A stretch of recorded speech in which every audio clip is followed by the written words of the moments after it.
And so now money will never be another issue for me. And that was an issue for most of my life because I didn't know what I didn't know and I thought I knew. So one you have to do is that you have to have a mindset development strategy where you are deliberately taking an hour every day listening to a motivational message. Every day. Here's something else. This is why you're fighting right here. Listen, kid, there's going to be time in your life where people are going to try to rain on your parade. They're going to try to tell you what you can and what you can't do. Don't ever say you're okay. Okay is not going to make it for you. It's time to stay driven. It's time to stay hungry and continue to down the path which you are going after. Go through the process in the dark room that prepares us and equips us for the stages of destiny. It's time to get rid, it's time to get. Well, it's time to look ourselves in the mirror and come to the resolve that this version of ourselves is not going to carry us in the stretch, that I've been this version of myself long enough that if I don't change, if I don't do something about this, then I'm going to find myself bankrupt. Read 10 to 15 pages of something positive every day. Why? And read it with conviction and stay focused. 10 to 15 pages every day. This is 7 days a week? Absolutely.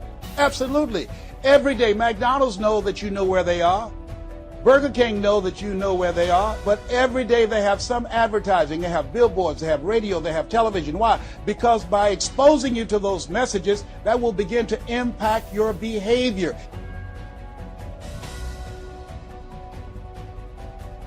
But this is why you're fighting. You fighting for them.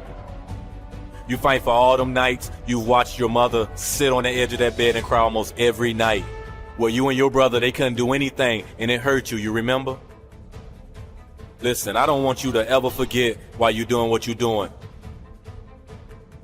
You got to understand there's so much greatness that lives inside of you, and if you just get through this and continue to fight, there's greatness on the other side. And I understand that you may be in the dark today, but doesn't the beautiful roses of the field begin in the dark? And it will drive you into the place to purchase what they're advertising. Now you're advertising for your greatness. And faith comes by hearing and hearing and hearing and hearing. So you want to listen to positive messages every day. You do this, I'm telling you, your life will never be the same again. And read 10 to 15 pages of something positive every day. I read 2 to 3 books a week. Why? Because I have goals and dreams of things I want to achieve. I want my life to count. I want to make a greater impact. At this stage of my life, I'm working on my children's education. A good man leaves a legacy for his children's children. So I'm working on their education at this point in my life. And as I begin to look at myself, in order to achieve more and to do more, I know I have to work more on my mind. And let me give you an example how this works. The most money I've ever earned in an hour and a half, $260,000. That's the most money I've ever earned in an hour and a half. A lot of people work a whole month and don't do that, or 6 months. Then, and this is the next thing I want you to do. What you gonna do? You gonna give up or you gonna keep going? What is it that stands behind that passion, purpose, desire that has you waking up every single day to go get what's yours? Because my faith is bigger than the size of a mustard seed. And whatever it is that stands behind that passion, purpose, and desire that has you waking up every single day, what is it? What is it that gives you unwavering conviction to go get what's yours? To do what you want to do? Because there was a point in my time in my life where I didn't have a faith in myself, where I didn't believe in myself. And some of the most monumental and transformational portraits and pictures that we've ever seen were developed in the dark room. We celebrate athletes and we celebrate critical thinkers and innovators and actors, and we praise them and coin them. Our heroes, and we follow them by the millions. We love what they do in public, but you don't know the story behind the glory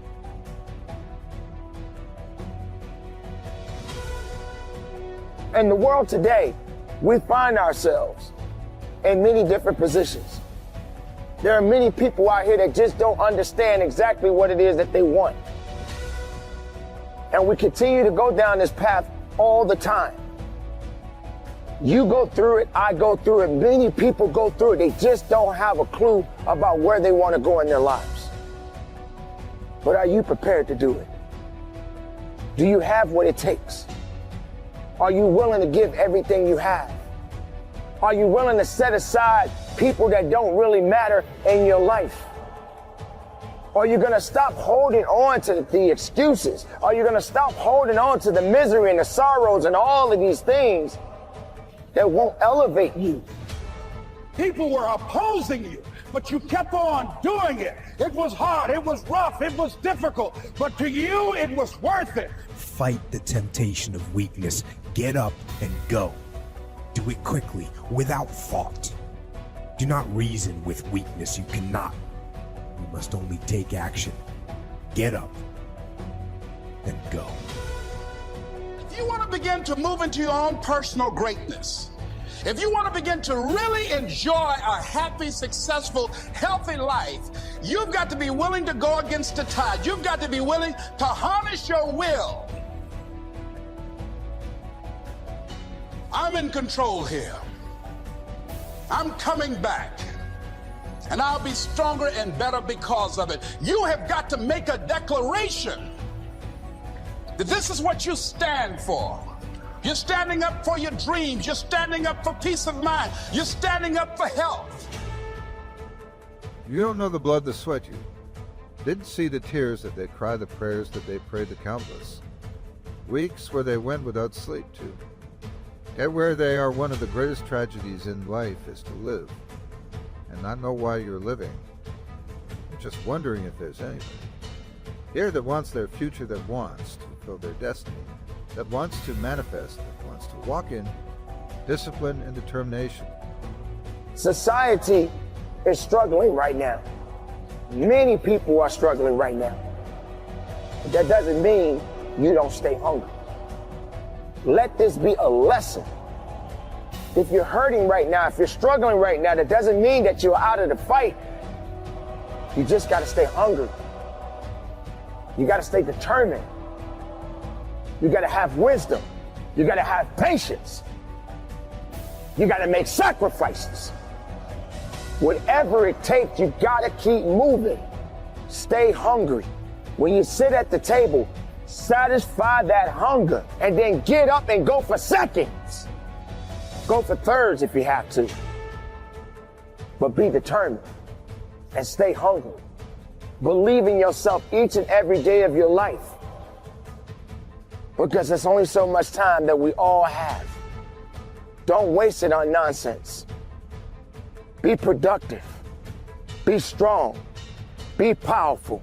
And from the bottom of my heart, conduct your business. You want it, and you're going to go all out to have it. It's not going to be easy. When you want to change, it's not easy. If it were in fact easy, everybody would do it. But if you're serious, you'll go all out. I'm going to turn this situation around. I'm not going to sit back and moan and cry over what happened and what went wrong and who did what.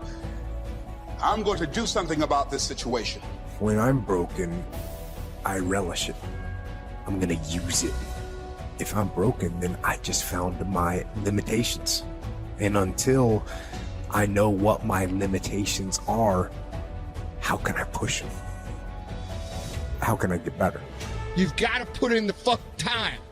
And it's got to be active patience, aggressive patience. You have to understand that it's going to take time, but you also have to do everything that you can during that time to make sure that you're successful.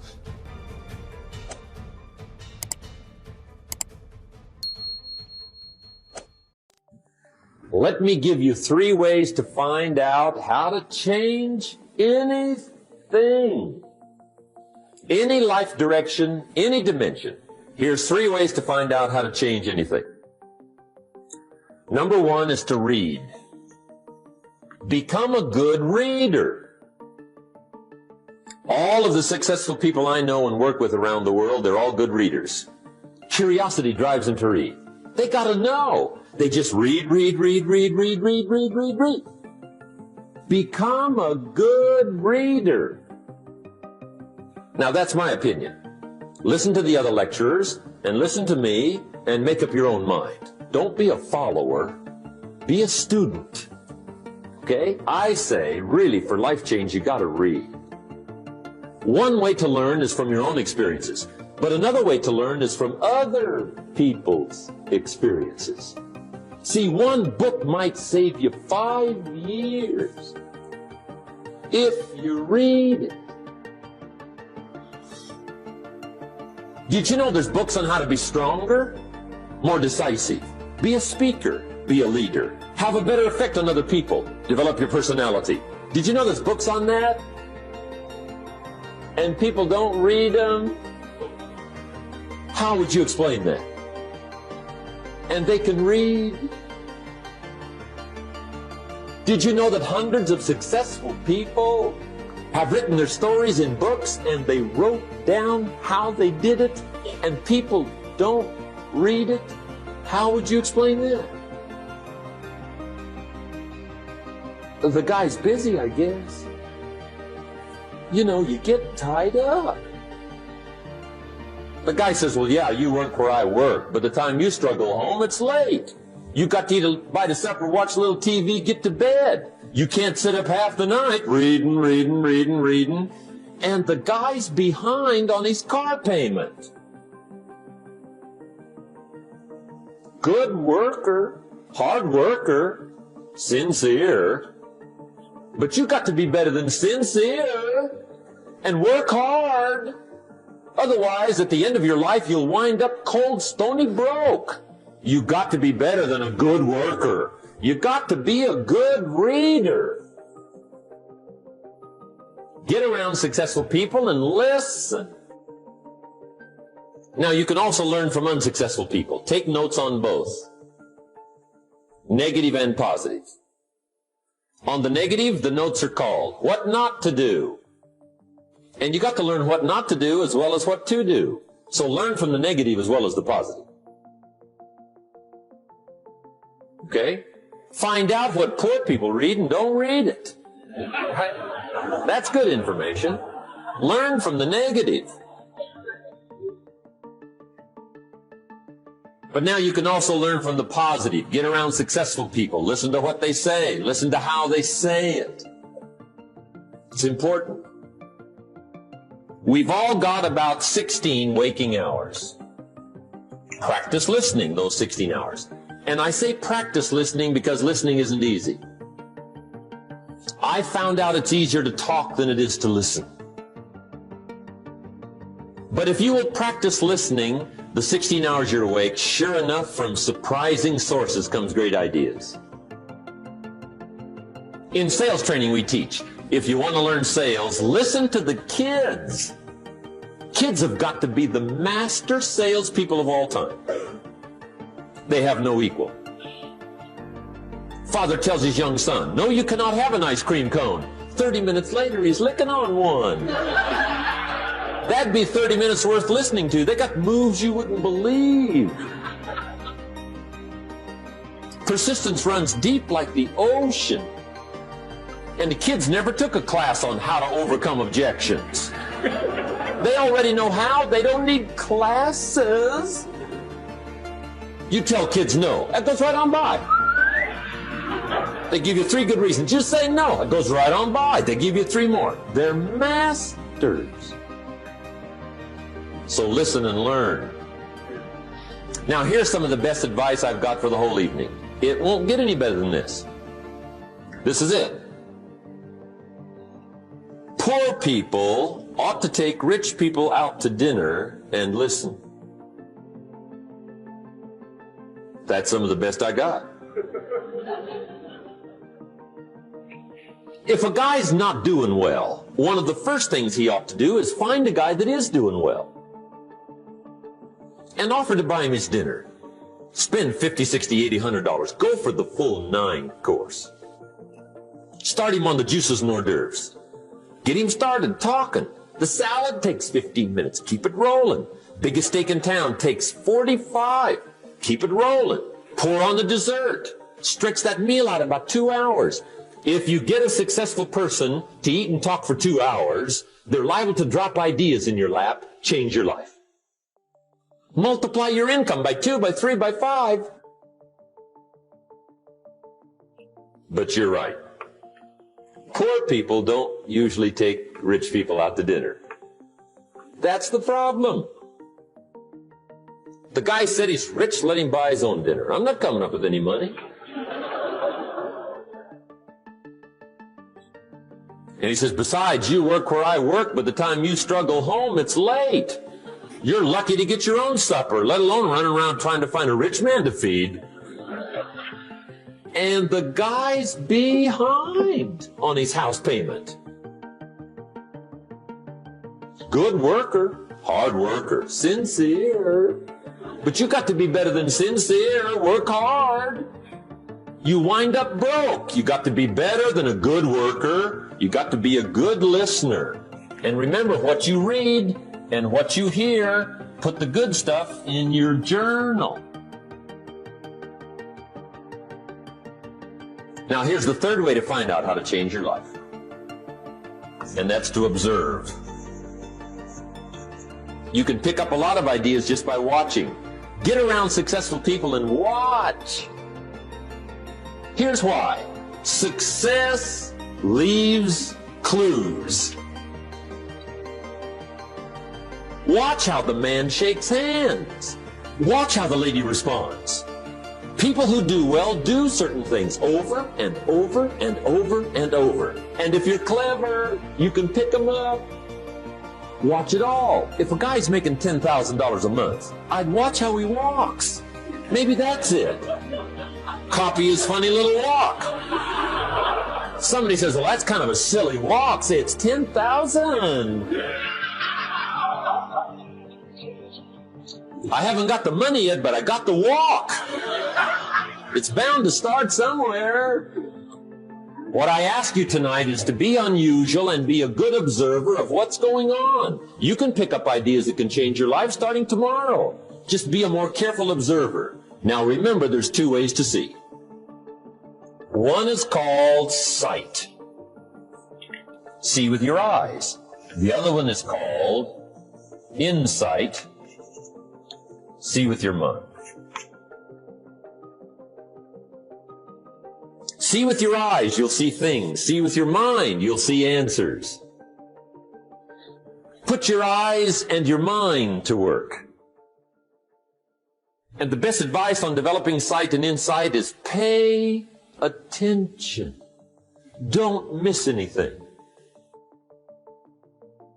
In the weekend seminar we teach, one of the greatest fatalities to success is preoccupation, lack of concentration. The guy's mind wanders. See, you wind up average. You've got to learn to zero in and concentrate. I read a good article one time, Reader's Digest. The title was, Wherever You Are, Be There. Excellent. Don't miss anything. Breaking up. Saying goodbye to the person you were once close with and deeply in love with. We've all been there, and we all know how that feels. We've all had our hearts broken. When it happens to you personally, it's devastating. And while people can relate, they aren't in that moment. The pain is there and it's real for you. Sometimes it feels like you're completely helpless and you'll never get past the suffering. Sometimes the ones we truly love leave. We're left feeling like we can't live without them. It feels like they took our whole life with them. Your favorite coffee loses flavor. The scenic walk we used to take makes us feel lost. Our beds feel cold. Our food tastes bland. And our clothes don't fit. And our heads feel disconnected from our body. If I just described how you were feeling, that proves that you are not alone in this situation. even if it was just one of those things that upset you. You don't want someone to be like you, because for once in your life, you're able to feel something, even if it's pain, and you don't want anyone to come into your life to help you or understand you because you just lost that. So even if these thoughts are painful, you're able to feel it. You are processing this breakup as the worst thing that could have ever happened to you. But if you're able to feel it, actually feel who you are, then maybe it was the best thing to happen. Someone leaving your life always sucks in that moment, but down the line, it all starts to make sense. Throw anything away that reminds you of the past. It's not easy to do, but trust me, it will lighten up your load. If you can't let go of keepsakes, it means you're still holding on. And if you know it's pointless to hold on, then be brave enough to burn all the false hopes. Memories can never bring back what's gone. So why does this hurt? Breakups hurt so much because you envisioned your entire life with someone else to the point where you've lost who you are without them. This is usually why couples tend to distance themselves, because one partner loses who they are and they become dependent on the other, and once that weight becomes too heavy, someone has to break. So you might think that you hate this person for breaking your heart, but a lot of times it comes down to the feeling of letting yourself down. So let the fantasy person remember that she or he is not the perfect person that you built in your mind. Otherwise, you wouldn't be in this situation right now. And then move on. Because the fantasies don't exist. The perfect girl or guy for you doesn't exist. So you're gonna look out for someone that's good, but you're not gonna find perfect. Don't get obsessed with finding perfect. If you find someone that's perfect, that's not true. Everyone's got their flaws. You should know that you need time to heal. Oftentimes, we try to run to the next thing and the next thing and get away from the problem by distracting ourselves with the next thing. And oftentimes, we try to run to the next relationship because we were hurt by the past one. But when we are hurt, we don't give ourselves time to heal, only deepen the wound even more and more. I think of it almost as a cut on your body. When you cut yourself and you keep touching it and allowing it to be exposed to danger, you slow down the healing process. But when you allow time for it to grow and heal, you find that you're better much faster.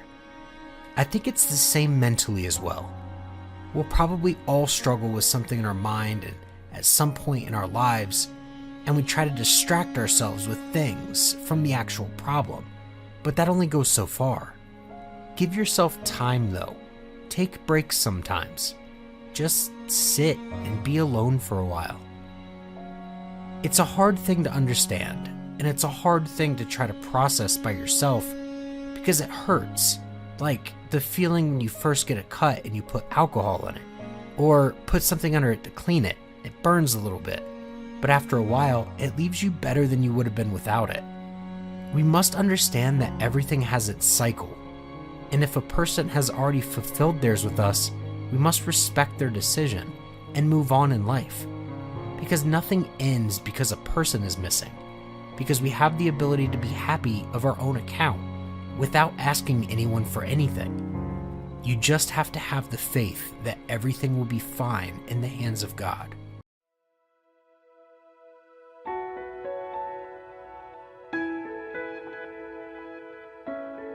Do you find it hard to say no? Are you always trying to second guess what someone else wants you to do? It's time you learned to stop being so eager to please. Can you come to this meeting? No. Yes. Are you free on Saturday night? No, I'm watching Spiral. Yes. Can I borrow your black jacket? No. Yes. Would you like a pizza? No. Yes. Have you got 5 minutes? No, I don't have 5 seconds. Yes. Can you pick me up? No. Yes. the yes man or woman scenario. If you're a person who thrives on helping others, you'll likely react to every request with, "Sure, I can do that." When someone asks for volunteers to help in a meeting, you always raise your hand. Even if no one asks for assistance, but you know they need it, you offer to help. A strong desire to take action isn't bad, but if this attitude means that you're completely overloaded with work and unfocused on your top priorities, you are failing to keep the commitments that truly should fall under your ownership. Struggle with focus and poor quality of decisions. Research shows that our willpower is like a muscle that can get tired. After exercising self-control and pouring all your energy into pleasing others, your mental resources will be depleted. You will fail in your attempts to do focused work, which will add to your sense of frustration and cause you further stress and anxiety. Being a people pleaser, you will consciously make a series of decisions based on others' sense of right and wrong, as opposed to standing up to what's right. Instead of making a few decisions and making them very well, every activity will turn into a struggle to align with others' interests and sense of approval, leading to decision fatigue. Eventually, overwork, burnout, and exhaustion will create a feeling of resentment towards the same people you volunteered to help. You might even realize that you are being taken for granted, or that others take advantage of you because of your enthusiasm to never turn anyone down. Your anger and resentment towards your own behavior will impact your well-being and also build bridges of misunderstanding with your coworkers. Instead of strengthening bonds, it will break relationships. Learn to say no. People pleasers have trouble saying no. When you always say yes, you can easily become overwhelmed. It will be hard to take pleasure in the things you do if you are doing too much. This can lead to feeling anxious and building resentment against the people you are helping. Saying no some of the time can keep this from happening. You don't need to give a lengthy explanation as to why you are saying no. Keep it short and matter of fact. Start by saying no to small requests. Try not to volunteer your time, energy, and help automatically.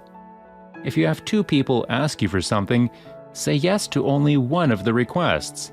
Saying no to some of the things that you really don't want to do enables you to devote your all to the things that are important to you.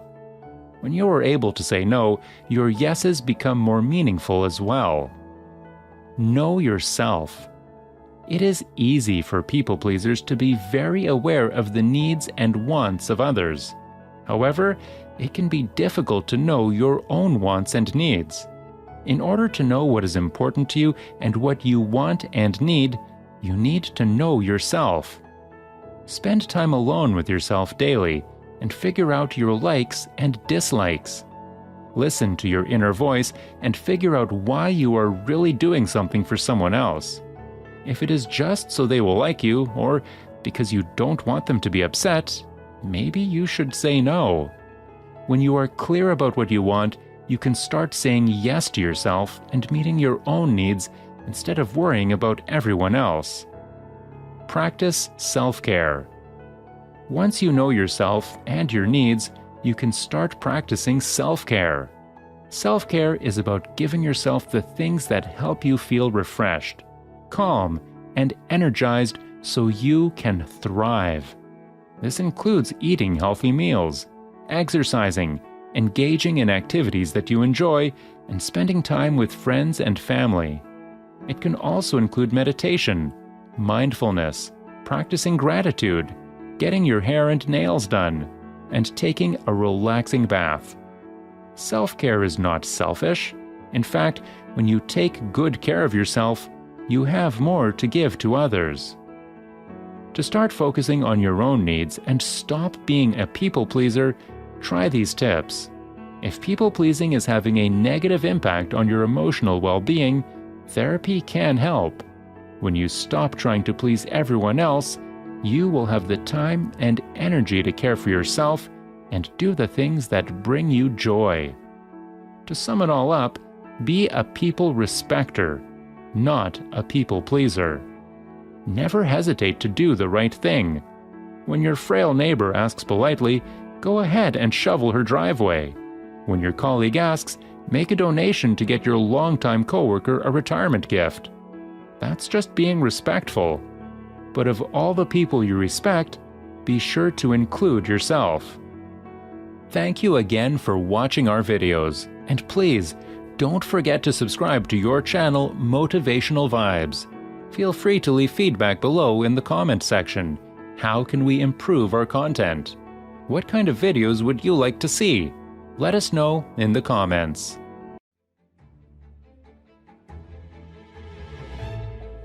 In what you've done with your life thus far, is it giving you what you want? Courage isn't a brilliant dash, a daring deed in a moment's flash. It isn't an instantaneous thing, born of despair with a sudden spring. I don't doubt that there are many people in this country who break the law and aren't afraid to die in the process. But I wouldn't call them courageous. Being courageous and brave is everything. It's vital to have faith in yourself, to be true to yourself, and to have the courage to do what it takes to achieve your goal. This consists of having the courage to be completely honest with who you are, and being strong enough to face your fears, anxieties, and struggles head-on. Pursuing your passions and being yourself requires a tremendous amount of inner strength, and it's important to constantly recognize and appreciate the confidence that it takes to follow your heart and your dreams. Often following your passion and doing what you feel is right for your life will involve going out on your own, being independent and standing strong in your choices. Even when others may disagree with your decisions, if you feel that what you're doing is right for your life, then it is important to stand firm in what you have chosen to do and who you have chosen to be. Most people are governed by their habits, their fears, and the opinions of others.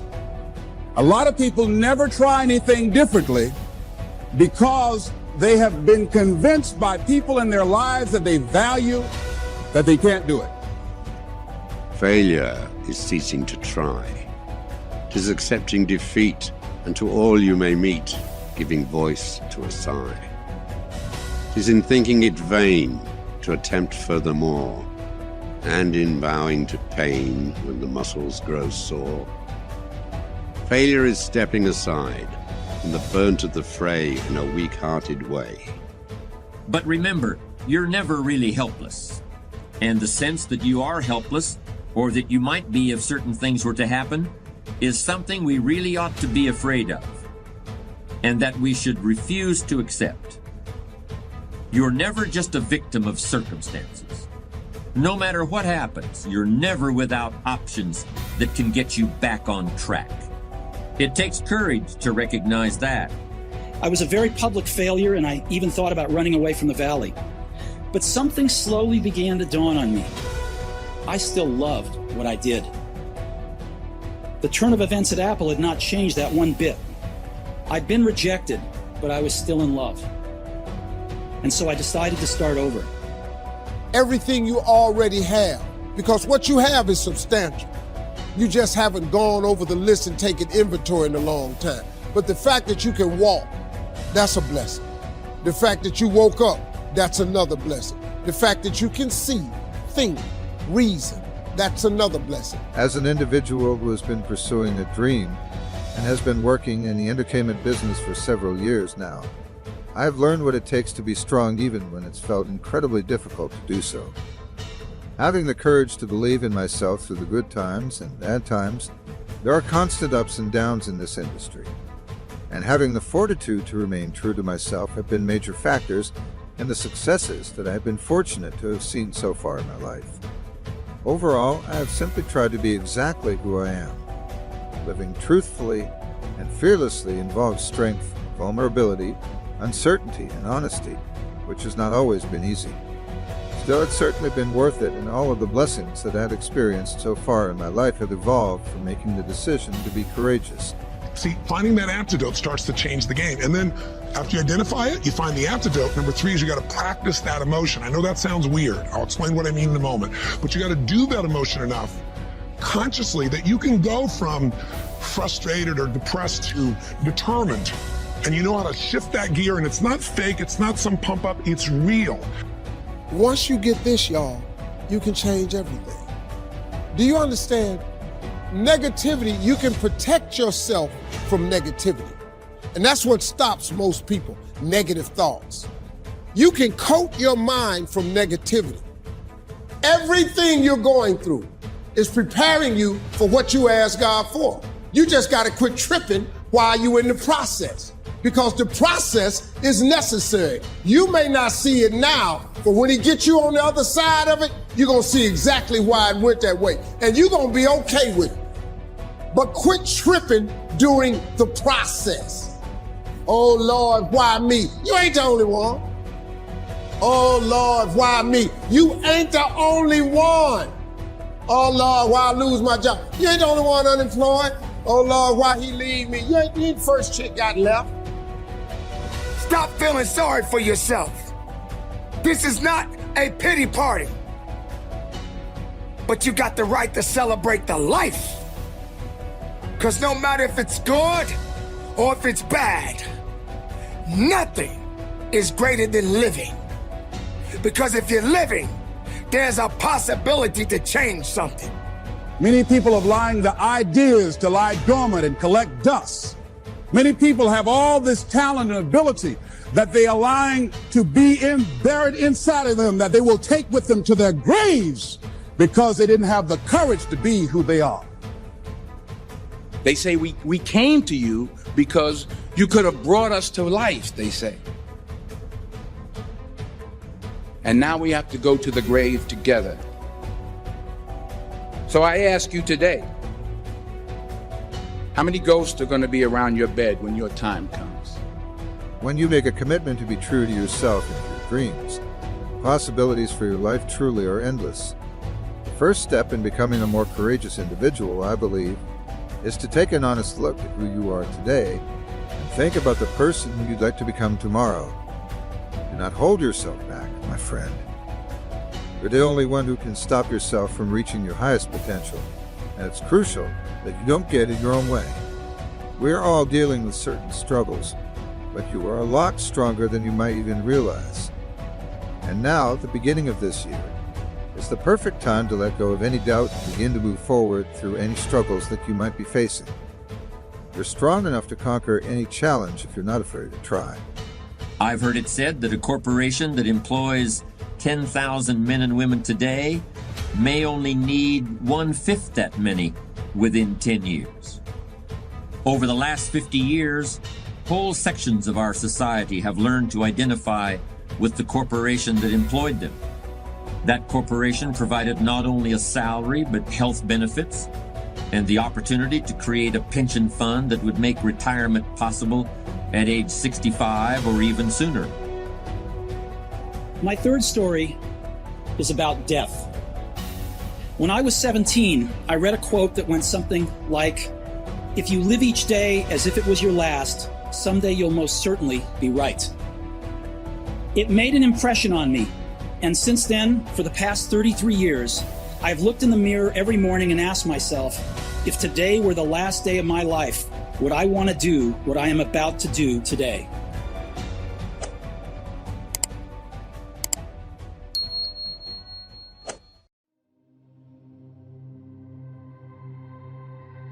Right. Doesn't help you much, right? But if you really want to change, most people are trying to change. Say you want to lose weight, they want to make money. They go, how do I do it? They look for the strategy. But I'd like you to think of 3 S's. Strategy is where most people go first. Like, how do I do it? So it's just starting out. Everything in life comes from intention. You must intend to increase these things. So through my life, I realized these things. And I know what gives me fuel is I know that most people who are blessed with so much talent. Me, for example. A speech by an inventor who secured a patent, started a business, and now her products litter the aisles of Walmart and Target. Now, her story doesn't overlap our stories of being trial attorneys, but there's a lot to learn from her story. Yes, she believed in herself. Yes, she never stopped trying. Yes, she never gave up on her dream. But in the midst of all that, there was a process. For the inventor turned retail sales tycoon, there was a plan. There was a plan in designing and in securing patents for her products. But how hard is it really truly to be fit and have energy? It's not that complex. It's not like reserved for the 1% or expensive to learn. You have to interrupt, you have to hide from the answers to those things. The real problem is the second S, story. They have a story that says it's a set of beliefs they tell themselves over and again. I've tried everything. Or if they're single, all the good ones are gone. Whatever the story is. And if you tell yourself a story over and over again, so we convince ourselves. You always come up with a lousy story when you're in a lousy state. And so the number one thing I show people to do is how to change their emotional state. When you're feeling tired or frustrated, when you learn how to change your body so that you really feel excited and isn't fake, when you learn how to change your biochemistry, which is what I teach people to do, when you're upset with someone, do you ever notice how you can now remember everything that they've ever done that ever upset you, right? Yes. But when you're in love, what's wrong with life? I knew the general manager would be calling soon. I answered the phone. I said, hello? He said, Les, this is Mr. Klein. I said, I know. He said, Rock can't finish his program. I said, I know. He said, would you call one of the other DJs to come in? I said, yes, sir. I hung the phone up. I said, now he must think I'm crazy. I called my mom and my girlfriend, Cassandra. I said, y'all come out on the front porch, turn up the radio. I'm about to come on the air. I waited for about 20 minutes and I called him back. I said, Mr. Klein, I can't find nobody. He said, young boy, do you know how to work the control? I said, yes, sir. He said, go in there and don't say nothing here. I said, yes, sir. I couldn't wait to get in the control room and get old Rock out the way. I sat down at that turntable. I said, look out, this is BLB Triple P, Les Brown, your platter playing papa. There were none before me, and there will be none after me. Therefore, that makes me the one and only. What's wrong with anything? When you're in love, we have no money. Who cares? We're in love. So your emotional state controls the story you have about your life, and then your story determines whether you find a strategy, or even if you know the strategy, whether you really do it or not. When people say, I tried, what they're really telling me is I have a story that says I should try this, but it's really not going to work. So I give it a half-reared attempt and it didn't work, and now I can tell people I tried. What you really got to do is learn to change your emotion, your state, change your story, and then you can find the strategy, or you can make the strategy to work. I constantly believe you got to feed your mind and challenge your body, because the mind-body works together. What stops people, as we said, is fear. Well, fear is physical. You feel it in your throat, your gut. But if you do something really physically strong on a regular basis, you develop a new emotional habit. And that emotional habit will get you to follow through and do things differently that people won't do. It's really not that complex. There are a few habits in your life that truly could change your whole life. I start every single day with this process called priming, training my brain to be in a peak state. Young and single and love to mingle, certified, bona fide, indubitably qualified to bring you satisfaction, a whole lot of action. Look out, baby, I'm your love man. I was hungry. We live in the greatest country in the world that gives us the opportunity to develop our greatness. Repeat after me, please. Since greatness is possible, then being excellent is not enough. See, let me tell you what I mean by that. When you're operating at the level of excellence, you're doing that well the way you know you should have done it in the first place. But when you're pursuing your greatness, you don't know where that can go. You don't know where that can lead to. See, when Larry Bird walks on the court, or Michael Jordan, people don't pack stadiums to see them because they're excellent. They're going there to witness greatness, because any and everybody can't do that. See, you don't know what your limits are, so you want to act like you don't have any. I don't know what your goals are. I don't know what you want to do, but I want to leave this on you. There is a difference between motivational sayings and one's attitude. People who succeed believe in themselves. They believe in their ideas. They believe they can succeed. Do you need me to share with you famous quotes or inspirational songs or uplifting stories to get you to believe in yourself, to boost your confidence, to convince you to take the hill? You have to tackle any project as if you've already done it 1,000 times, and that you've already succeeded. But the circumstances simply have not caught up to the success yet. So I want you to become incredibly intentional at feeding your hunger level. Bringing the goal closer to you, repeating it over and over, makes you starving for it. And the more you can increase that state, the more you stay focused. Ironically, there's a connection between hunger and desperation and focus. They're related. So be intentional about them. The story I gave you about if, God forbid, a loved one or a child of yours was in an accident, can you imagine how focused you immediately become when something becomes that important to you, that desperate to you? What happens is everything else, all the distractions of what other people think about us, any other circumstances, what we don't know, what we don't have, anything scarce to us, goes away because we're so desperate, it increases our focus. If you think about anything you've had that becomes desperate to you. Great parents, great upbringing, didn't come where I come from. They're gonna quit before me. Having all the tools that they have, they didn't have the ability to examine themselves. When you have everything so nice in life, you don't self-examine. You don't do a live autopsy. When you have a fucked up life, it almost forces you to do a live autopsy. It forces you to find strength from places that no one looks from. Because food is not at the ready. You know, I have a learning disability. It's not at the ready. There's preparation behind everything I fucking do. There's everything I do has to come with so much fucking preparation. It's this big what makes me sick. My own personal life. If there was a burglar in your home, for example, and you were desperate, think about the millions of things you're no longer thinking about and how focused you are in on that one thing. We've all had that time when we're laying in bed at night and we think we hear a noise, right? You become so focused, you hear every little creak in the ceiling, don't you? Every little movement of the floor. You hear your sheets move. Oh my gosh, there it is again. You become hyper aware and hyper focused when you increase desperation. So become intentional is step 2. Third, what is your plan? What is your strategy to increase your hunger level and to increase your focus level? So part of that plan might be, I need to be around people more immediately who can hold me accountable and repeat back to me what I've told them my outcomes are. I need to put myself in situations where I'm accountable, where I'm a part of a group where I have to report my results to them. Perhaps it's going public if it's your body, and going public with, this is my intention the next 30 days. This is what I'm going to do. Putting additional pressure on yourself. Makes me sick. That's why I'm so disciplined now. Without my self-discipline, there is no David Goggins. Like, I can't stop reading. I won't be able to read tomorrow. I will lose it that fast.